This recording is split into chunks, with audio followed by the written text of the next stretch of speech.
calvinismo e arminianismo são dois sistemas antagônicos em cada ponto. Elas não têm como ser harmonizadas, por assim dizer. Mas desde Dort, isso não quer dizer que calvinistas têm tratado arminianos como hereges. No próprio cânone de Dort, você pode entrar na internet, ele está disponível para você ler ele em português na internet. Você vai notar que a única heresia que é explicitamente mencionada nos cânones de Dort é o pelagianismo. Quando os cânones vão rejeitar o arminianismo, eles falam de rejeição de erros. Então, para aqueles em Dort, eles entendiam que o arminianismo era contrário à Sagrada Escritura, era um sistema contrário à confissão belga, ao catecismo de Heidelberg, mas eles não trataram o sistema que eles estavam rejeitando como um sistema herético, era um sistema errado.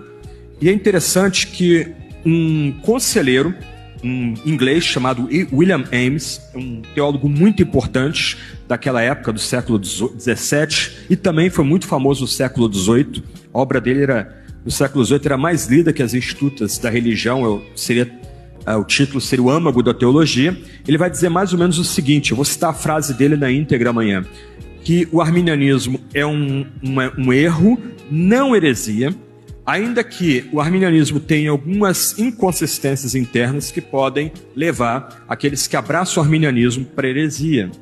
Então, ainda que haja alguma animosidade entre calvinistas e arminianos, pelo menos entre os melhores dos dois lados da controvérsia, há um entendimento que essa é uma briga entre irmãos, é uma briga importante, mas é uma briga entre irmãos. Porque no final, nós não somos salvos pela compreensão correta de certas doutrinas.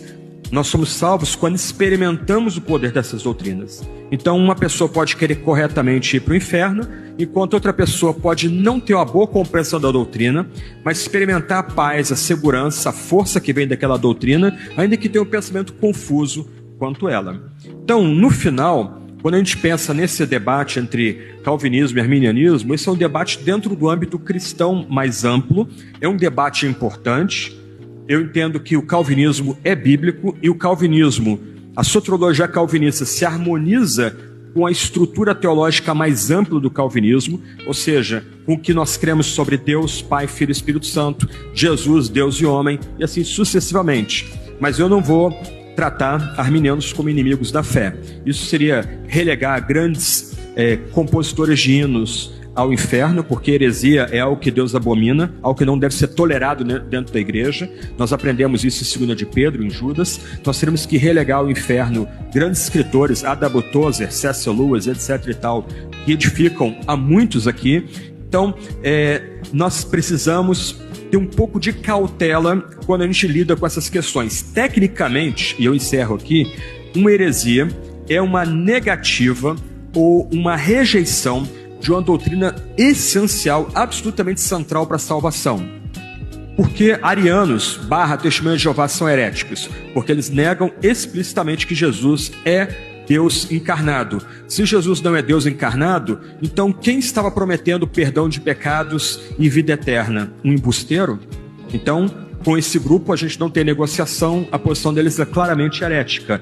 Um erro, qualquer um de nós está sujeito, eu incluso, é uma falha em entender corretamente uma doutrina que é importante, mas não é de primeira ordem, como a doutrina da Trindade, a doutrina da encarnação do Verbo, das duas naturezas de Jesus, e assim sucessivamente. Okay? Então, em linhas gerais, essa minha compreensão, poderia citar um bocado de autores aí para embasá-la, mas eu entendo que o arminianismo, pelo menos o arminianismo clássico, de Armínio, de Wesley, não é herético, é um erro doutrinal, pode ser acompanhado mais adiante, como foi, infelizmente, por alguma heresia, mas pelo menos a soteriologia arminiana não dá para ser rotulada como herética.